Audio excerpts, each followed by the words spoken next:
Hey, what's going on, everybody? Commander Crane here, and we are back with another Pioneer deck tech. And today we're going to be talking about budget mono white angels. Huge shout out to Josh Anderson for the suggestion. So I made a $50 budget angels quite some time ago. It was like over a year ago at this point, and a lot of things have changed for the most part in terms of, cards getting reprinted and everything like that. The metagame has changed a little bit. We've gotten a ton of new additions. Well, actually not a ton. I think there's just a couple new additions, but I also decided to open up the budget a little bit on it, which will make sense kind of at the end of the video. But let me know at the end of the video, what do you think about the deck? Is there something that you would have put in the deck that wasn't already included? And if you have any suggestions for upcoming videos, just let me know in the comment section. So, all right, let's go on up into here. So, some of our early plays that we are currently playing in the deck. We're playing 4 Lunarch Veteran and 4 Speaker of the Heavens as our 1-drops. Lunarch Veteran is really, really good. Obviously, the front side, whenever another creature enters the battlefield under your control, you gain a life. And then you got the disturb cost for the backside, which really isn't super crazy, but it's just some additional value.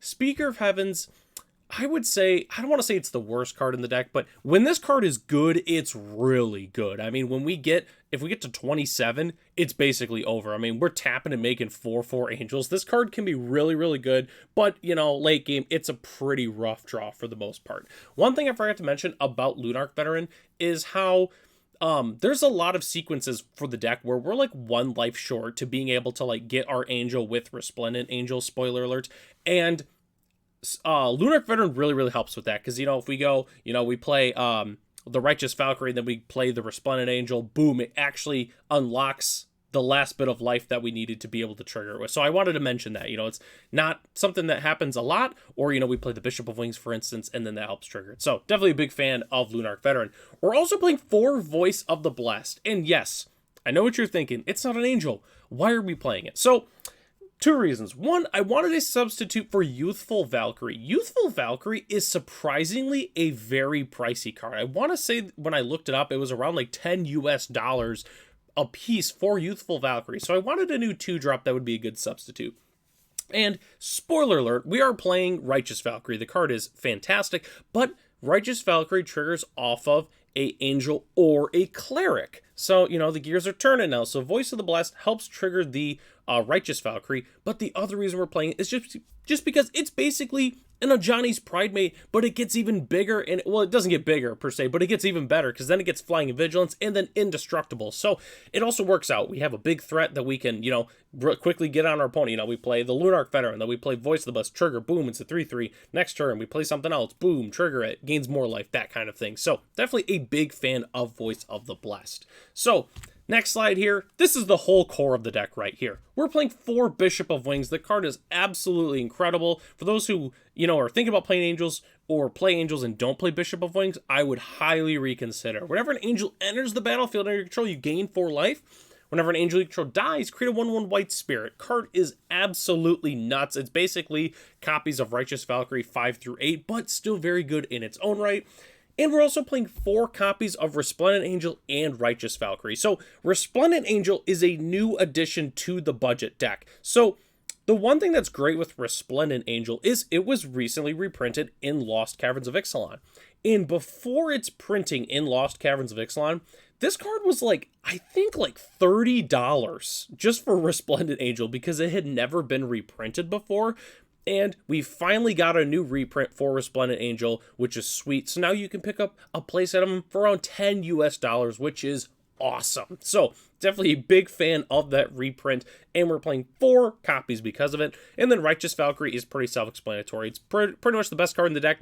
Works really, really well with Resplendent Angel. But kind of the sequencing I was talking about was if we play the Bishop of Wings.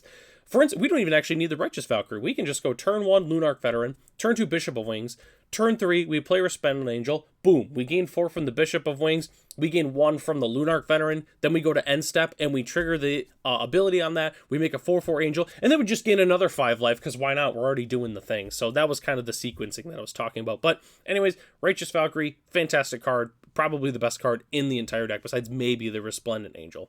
So next slide here is, I would say, not the core of the deck, but also just some really, really good cards that we're playing. So Giada, Fond of Hope is a fantastic 2-drop.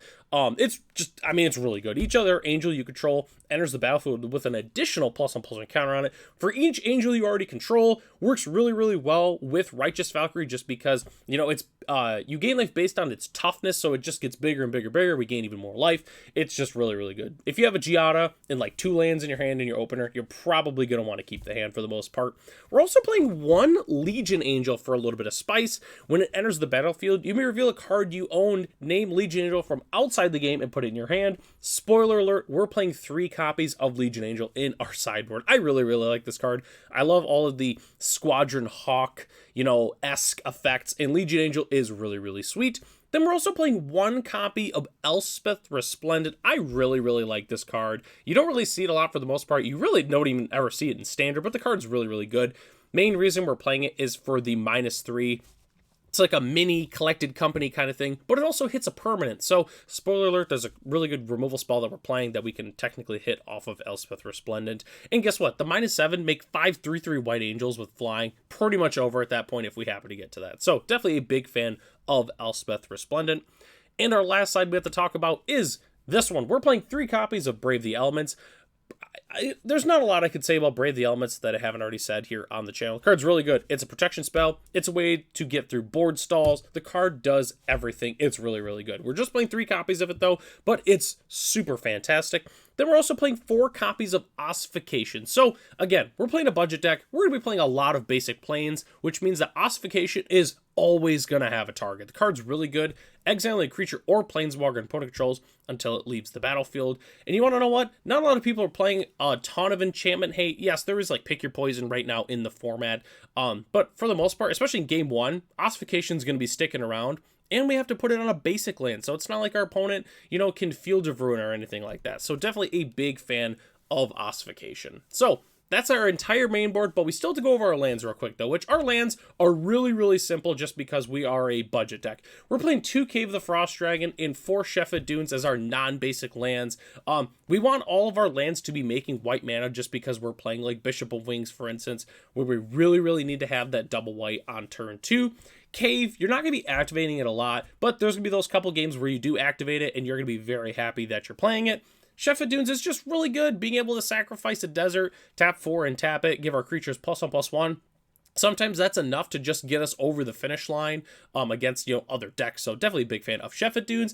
And then we're also playing 17 planes. And as our spicy basic land of the day, I decided to play the Rob Alexander Urza Saga planes. There's actually like an entire picture of it. Like I think there's 3 or 4 different planes arts. They all kind of like fit together. It's like all one painting, but I guess I kind of like this one a little bit more. I don't know, like the rock that's on the left there, that almost kind of reminds me of like a breadbasket or something. I just think it's kind of funny. So, but this planes is also featured in a couple different sets as well. You don't have to play like the original print of it, but just wanted to mention that. So definitely a big fan of the planes. So don't go anywhere yet, though. We still have to talk about our sideboard as well as some upgrade options, which the sideboard is really, really simple. We're going to want some Graveyard Hate. We're playing white. Rest in Peace is definitely our best option, and it's not even close. Vampires Hate. I always keep talking about this in all the recent deck techs just because Rakdos Vampires is everywhere right now. We're going to want ways to be able to kill the Vein Ripper. There's a lot of different cards you could play. I personally would play Blessed Alliance because we can make them sacrifice an attacking creature. And then, you know, assuming we have a bunch of, you know, you have a big flying army going on, most of the time we can probably just play the Blessed Alliance, make them sacrifice it, and then boom, it's taken out. But it's really up to you for the most part, whatever you'd like to play. Extra removal, I would play Fateful Absence. I believe that's the one I'm featuring in the sideboard right now. You could also play Elspeth's Smite if there's a lot of like smaller aggro decks going around in your metagame. Definitely a lot of fantastic options in white. And then the last card is Legion Angel. We're playing 3 copies of that to be able to dig out of our sideboard. I just wanted to mention that because otherwise I probably would have forgotten. So that's our entire sideboard. Let's go and hop into our upgrade options, which is really, really simple. You can get some good lands like Aganjo, Mutavault, Cavern of Souls, and Nykthos. I've seen a lot of the Angel decks recently are playing a Nykthos package, you know, because a lot of our spells or a lot of our creatures are like double white, so we can make a whole bunch of mana and play Kyla's Reconstruction. Youthful Valkyrie is definitely very, very good. I would say the I don't want to say the least impactful card in the deck, but, you know, like, half the time I'll play Angels because I own, like, the non-budget deck for this, you know? I'll be like, man, this card stinks. And then all of a sudden it's like a, you know, and then it's like 7 power. I'm like, wow, this card's really, really good. So, but anyways, you know, you could definitely pick up some Youthful Valkyries for the deck. Collected Company. I put Collected Company on there just because, you know, obviously you could splash green for the Collected Company, but Collected Company is just really, really good.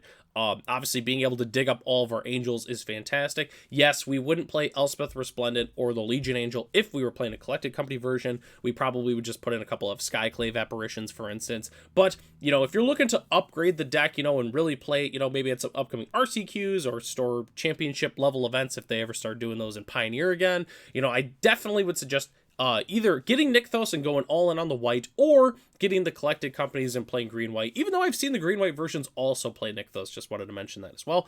But the last thing I want to talk about is the current list, as we built it right now, is only $95 US, which is really, really cheap, considering how good this deck is. I mean, if our opponent's playing aggro, like, they're probably just dead most of the time. But if our opponent, you know, if let's say they stumble and they don't have like a well-timed fatal push or anything like that, the game is over. It's over. I mean, you know, we're gonna get just a huge amass of value and life gain and all these big flyers, and they're not gonna be able to do anything about it. So I just wanted to mention that it was only $95, and obviously you'll see it on the next slide here, but if you want to check out the deck list, the link is in the description if you want to check out the current list as well as the sideboard that I'm currently playing. So that takes us to the end of the video. Thanks so much for watching this video. Let me know in the comment section below. Is there a card that I definitely should have included in the deck that I did not? And guess what? If you wanted to upgrade the deck, what would you play if you weren't going to play like green-white Angels? Like, what if you were going to play like Mardu or Jeskai?